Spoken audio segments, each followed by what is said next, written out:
আমি এখন দাঁড়িয়ে আছি জান্নাতুল বাকিতে। এটি হলো মদিনার অন্যতম কবরস্থান। এখানে শায়িত আছেন অনেক সাহাবী, নবী পরিবারের সদস্য এবং প্রিয়জনরা। এই স্থান আমাদেরকে মনে করিয়ে দেয় দুনিয়া ক্ষণস্থায়ী, আখেরাত চিরস্থায়ী। তাই আসুন আমরা সবাই বেশি বেশি ভালো কাজ করি, নামাজ পড়ি এবং মহান আল্লাহ তাআলার কাছে ক্ষমা চাই। তিনি যেন আমাদেরকে দুনিয়া এবং আখেরাত সহজ করে দেন। হে আল্লাহ, আপনি আমাদের সবাইকে সঠিক পথে চলার তৌফিক দান করুন।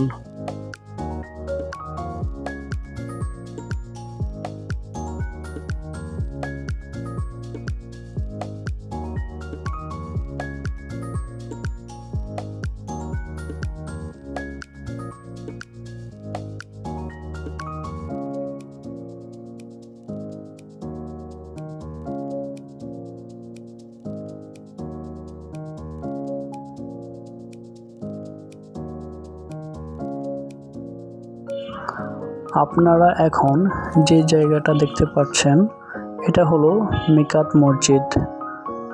কেউ যখন উমরা করতে আসে তখন এখানে এসে ইহরাম পড়তে হয়। সুবহানাল্লাহ, জায়গাটা কতটাই সুন্দর, যত দেখি ততই ভালো লাগে। আপনারা দেখতে পাচ্ছেন মহান আল্লাহ তাআলার সৃষ্টি কতটা সুন্দর। সুবহানাল্লাহ, আল্লাহু আকবার।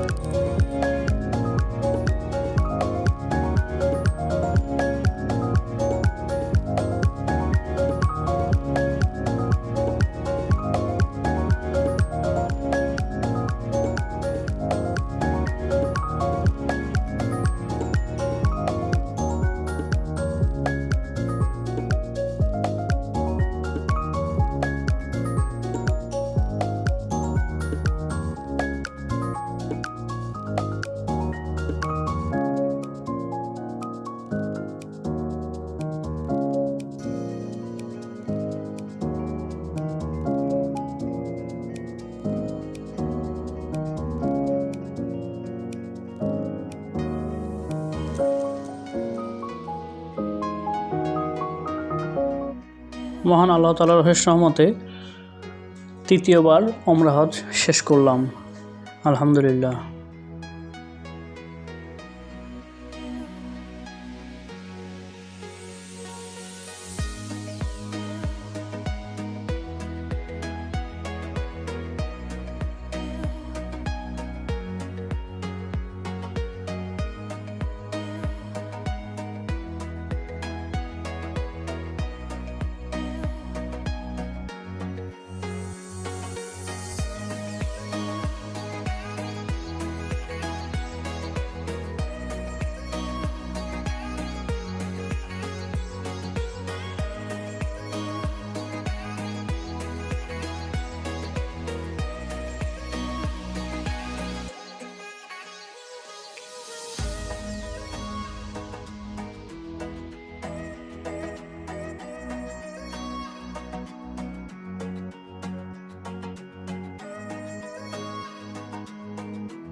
তৃতীয়বারের মতো যখন আমরা শেষ করলাম তখন অনেক শারীরিক পরিশ্রম হয়েছিল, যার জন্য অনেক ক্ষুধা লেগেছিল।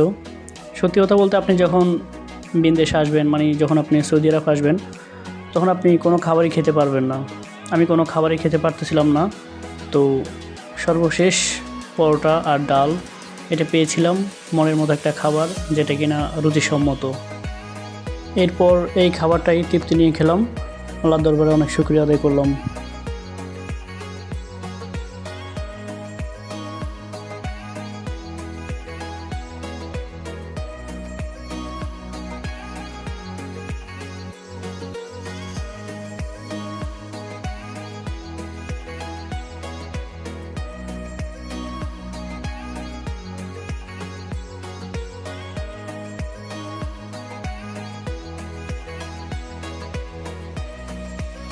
অবশেষে আমাদের দেশে ফেরার সময় হলো।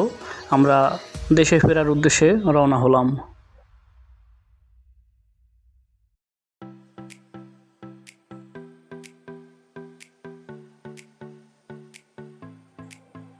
অবশেষে আল্লাহ তাআলার রহমতে চলে এলাম জেদ্দা এয়ারপোর্টে। আপনারা দেখতে পাচ্ছেন এয়ারপোর্টটা কতটা সুন্দর। আসলে সত্যি কথা বলতে আল্লাহর ঘর ছেড়ে, নবীর দেশ ছেড়ে চলে যেতে ইচ্ছে করছে না, কিন্তু দেশে তো ফিরে যেতে হবে, যার জন্য মানসিকভাবে প্রস্তুতি নিলাম।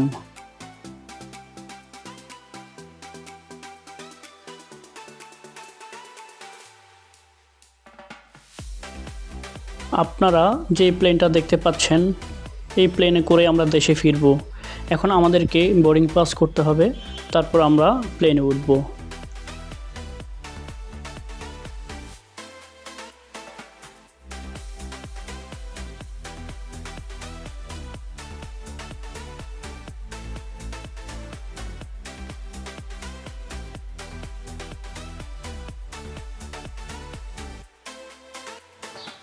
এখন আমরা প্লেনে উঠব। আসলে সত্যি কথা বলতে আল্লাহর ঘর, নবীর দেশ ছেড়ে যেতে ইচ্ছে করতেছে না। মনটা খুবই খারাপ। এ এক অজানা কষ্ট, এ এক অন্যরকম অনুভূতি যা প্রকাশ করা কঠিন। ইনশাল্লাহ আবারও ফিরে আসব এই নবীর দেশে। এই আশা বুকে নিয়েই দেশে ফিরছি।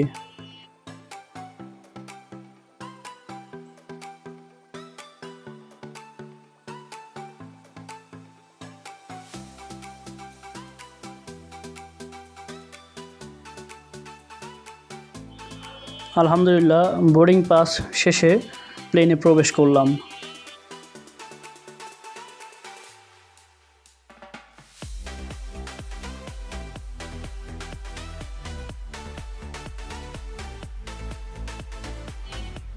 তো অবশেষে মহান আল্লাহ তাআলার অশেষ রহমতে আমরা আকাশ পাড়ি দিয়েছি দেশের উদ্দেশ্যে। অনেক ভালো লাগতেছে। আমাদের প্লেনটা প্রায় 30,000 ফিট উপরে আছে। সুবহানাল্লাহ। এই মুহূর্তে আমাদেরকে আল্লাহ ছাড়া কেউ রক্ষা করতে পারবে না। দোয়া করি মহান আল্লাহ তাআলা যেন আমাদেরকে হেফাজত করেন। তো আপনাদের সাথে কিছু কথা শেয়ার করি, আপনারা কথাগুলো মন দিয়ে শুনবেন। আপনারা যখন দেশের বাইরে উমরা করতে যাবেন, অবশ্যই আপনারা ভালো একজন মুআল্লিমের মাধ্যমে যাবেন। আমাদের যেই মুআল্লিম পড়েছিল, তার দক্ষতা এবং আন্তরিকতার অভাব ছিল, যার জন্য মনে হচ্ছিল অনেক কিছু অসম্পূর্ণ রয়ে গেছে। মহান আল্লাহ তাআলা যেন সবাইকে সুন্দরভাবে, সঠিকভাবে উমরা ও হজ করার তৌফিক দান করেন। আমিন।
আলহামদুলিল্লাহ ওমরা হজ শেষ করে দেশে ফিরে আসলাম। এই সফর আমাকে বড় একটা শিক্ষা দিয়েছে। দুনিয়া ক্ষণস্থায়ী এবং আমল হলো আমাদের সবচেয়ে বড় সম্পদ। কাবা শরীফের সামনে দাঁড়িয়ে বুঝেছি আমরা যত পাপ করি না কেন আল্লাহ তাআলার দরজা আমাদের জন্য সবসময় খোলা। তাই আসুন আমরা সবাই নিয়ত করি, নামাজ ঠিকমতো পড়ব, হারাম কাজ থেকে দূরে থাকব এবং মানুষকে ভালোবাসবো। এই ওমরার শিক্ষা যেন আমাদের জীবনে পরিবর্তন নিয়ে আসে, এই দোয়া করি। মহান আল্লাহ তাআলা যেন আমাদের সবাইকে কবুল করেন, আমিন। আজকের জন্য ভিডিওটা এখানে শেষ করছি। সবাই ভালো থাকবেন, সুস্থ থাকবেন। আল্লাহ হাফেজ। আসসালামু আলাইকুম।